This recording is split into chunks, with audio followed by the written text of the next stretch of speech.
دوستو، ویسے تو کسی کو کسی سے محبت ہونے کی مختلف نشانیاں ہوتی ہیں اور دیکھنے والا خود ہی محسوس کر لیتا ہے کہ فلاں کو فلاں سے محبت ہے۔ مثلا والدین کی محبت اولاد کے لیے، میاں بیوی کی آپس کی محبت، بہن بھائیوں کی محبت، لیکن یہ محبت تو قدرتی ہے جو اللہ تعالیٰ نے ان رشتوں میں رکھی ہے۔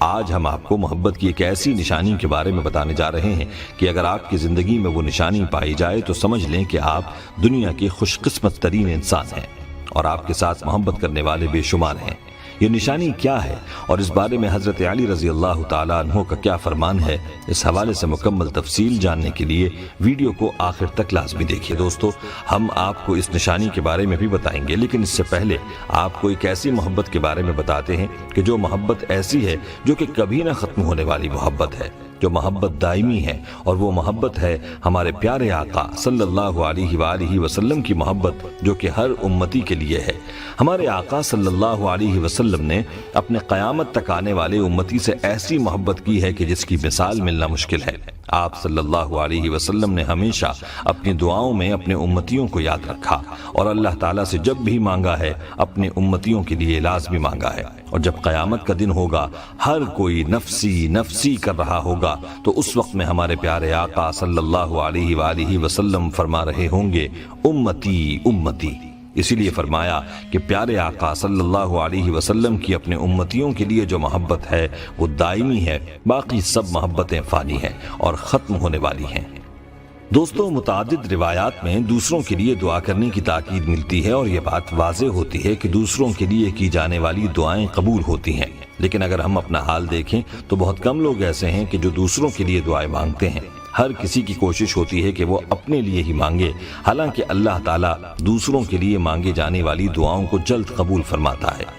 حدیث پاک میں ہے، نبی کریم صلی اللہ علیہ وسلم نے فرمایا، پیٹھ پیچھے مسلمان بھائی کی دعا قبول ہوتی ہے، اس کے پاس ایک فرشتہ دعا کرنے والے کے سر کے قریب مقرر ہوتا ہے۔ جب کوئی کسی مسلمان بھائی کے لیے دعا کرتا ہے تو فرشتہ اس پر آمین کہتا ہے اور یوں کہتا ہے، مسلمان کے حق میں تو نے جو دعا کی ہے وہ تیرے لیے بھی اس جیسی ہی نعمت و دولت کی خوشخبری ہے۔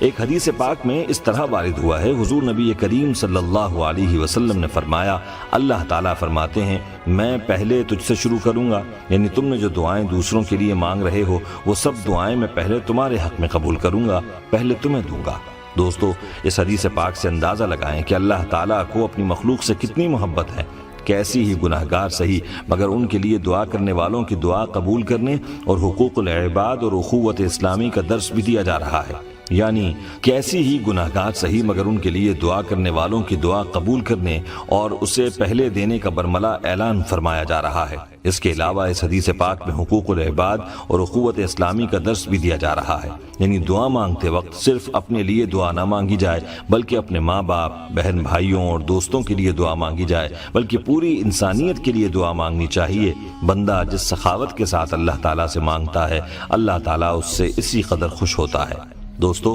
جیسا کہ پہلے بھی ذکر کیا گیا کہ پیارے آقا صلی اللہ علیہ وسلم کی زندگی کے مطالعے سے معلوم ہوتا ہے کہ آپ صلی اللہ علیہ وسلم نے ہمیشہ اپنی امت کے لیے اللہ تعالیٰ سے مانگا ہے اور ہر وقت آپ صلی اللہ علیہ وسلم کو اپنی امت ہی کی فکر رہتی تھی۔ دوستو، آپ کو بتاتے چلیں، حضرت امام غزالی رحمۃ اللہ علیہ فرماتے ہیں، ایک حدیث میں آیا ہے کہ آدمی کی دعا اس کے بھائی کے حق میں اس قدر زیادہ قبول ہوتی ہے کہ خود اس کے حق میں اتنی قبول نہیں ہوتی، اور فرشتوں سے اپنے لیے دعا کرانے کی بہترین تدبیر کے بارے میں حدیث پاک میں اسی طرح آیا ہے کہ جب کوئی مسلمان اپنے کسی مسلمان بھائی کے لیے خیر و فلاح کی کوئی دعا کرتا ہے تو اللہ تعالیٰ کے فرشتے کہتے ہیں، وَلَكَ مِثْلُ ذَلِكَ، یعنی اللہ کے بندے یہی چیز اللہ تجھے بھی عطا فرما دے۔ بس ہر مسلمان کے لیے کسی بہتری کی دعا کرنا یہ در حقیقت فرشتوں سے اپنے لیے دعا کرانے کی ایک یقینی تدبیر ہے۔ دوستو، یاد رہے کہ آپ کی زندگی میں جو خوشیاں ہوتی ہیں وہ ان لوگوں کی دعاؤں کا ثمر ہوتی ہیں جو آپ کے پیٹھ پیچھے دعائیں کر رہے ہوتے ہیں، اور ان کی دعاؤں ہی کی وجہ سے آپ کو خوشیاں ملتی ہیں۔ اور اکثر اوقات ایسا بھی ہوتا ہے کہ آپ کو اچانک یا پھر غیر متوقع طور پر کوئی خوشی مل جاتی ہے جو کہ آپ کے عام حالات کے موافق نہیں ہوتی بلکہ غیر معمولی ہوتی ہے۔ اگر آپ کے ساتھ بھی کبھی ایسا ہوا ہے تو جان لیں کہ آپ کے لیے کوئی نہ کوئی دعائیں مانگ رہا ہے۔ دوستو، اس بارے میں حضرت علی رضی اللہ تعالیٰ عنہ فرماتے ہیں کہ جب کبھی آپ بہت زیادہ خوشی محسوس کرنے لگو اور آپ کے اندر خوشی کے احساسات زیادہ ہونے لگیں تو جان لو کہ کوئی نہ کوئی آپ کے لیے کہیں دعائیں مانگ رہا ہے۔ اسی لیے کہتے ہیں کہ خوش قسمت انسان وہ ہے جس کو دوست کی وفا اور ماں کی دعا مل جائے۔ قصہ مشہور ہے کہ حضرت موسیٰ علیہ السلام جب کوہ طور پر اللہ تعالیٰ سے ملاقات کے لیے جاتے تھے، جب حضرت موسیٰ علیہ السلام کی والدہ فوت ہو گئیں اور حضرت موسیٰ علیہ السلام اس کے بعد کوہ طور پر ملاقات کے لیے گئے تو غیب سے آواز آئی، اے موسیٰ، اب سنبھل کے قدم رکھنا، پہلے تمہارے ساتھ تمہاری ماں کی دعائیں ہوتی تھیں لیکن اب تمہارے پیچھے دعا کرنے والا کوئی نہیں رہا۔ دوستو، اس لیے ہمیں ان لوگوں کی قدر کرنی چاہیے جو ہمارے پیٹھ پیچھے دعائیں کرتے رہتے ہیں۔ ان میں والدین سر فہرست ہیں جو اپنی اولاد کے لیے ہر دم دعاؤں میں مصروف رہتے ہیں۔ ان کے علاوہ ان میں آپ کی بہنیں، بھائی، دوست اور باقی رشتہ دار بھی شامل ہو سکتے ہیں۔ اسی طرح سے وہ لوگ جو اللہ والے ہیں، علماء، فقہاء، اولیاء، وہ لوگ بھی پوری انسانیت کے خیر خواہ ہوتے ہیں، وہ بھی پوری انسانیت کے لیے دعائیں مانگتے ہیں۔ ہمیں ان کی قدر کرنی چاہیے اور ہمیں بھی اپنی دعاؤں میں ان لوگوں کو شامل کرنا چاہیے۔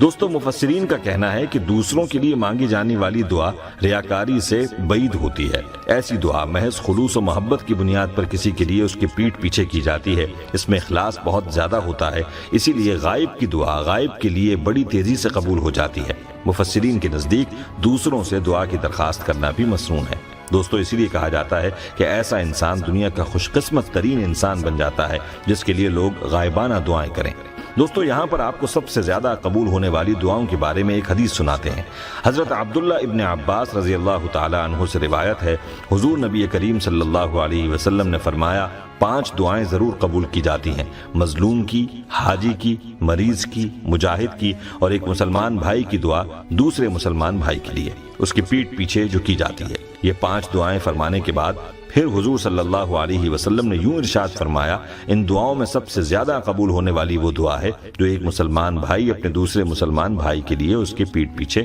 کرتا ہے۔ اور آخر میں دوسروں کے لیے دعائیں کرنے کی تاکید کے حوالے سے ایک واقعہ آپ کی خدمت میں پیش ہے۔ حضرت ابراہیم بن ادم رحمۃ اللہ علیہ جو کہ جانے پہچانے ولی اللہ ہیں، یہ واقعہ ان کا واقعہ ہے۔ وہ فرماتے ہیں کہ ایک مرتبہ میں خانہ کعبہ میں موجود تھا اور میں رات کے وقت اس موقع کی تلاش میں رہتا تھا کہ مجھے خانہ کعبہ خالی ملے اور میں خانہ کعبہ کی چادر پکڑ کر اللہ تعالیٰ سے اپنے لیے دعا مانگ لوں۔ ایک رات بارش ہو رہی تھی اور خانہ کعبہ میں کوئی موجود نہ تھا، اور ایسے میں مجھے خانہ کعبہ خالی ملا تو میں فوراً خانہ کعبہ کے پاس گیا اور باب کعبہ میں ہاتھ ڈال کر دعا مانگنے لگا۔ میں اپنے لیے مغفرت کی دعا مانگنے لگا تو غیب سے دعا آئی، ہم سے ہماری مخلوق کے بارے میں گفتگو کرو۔ میں نے دوبارہ کہا کہ میں تو اپنی بخشش چاہتا ہوں، تو دوبارہ آواز آئی کہ تم جو دوسروں کے لیے مانگو گے وہ تمہارے حق میں بہتر تھا۔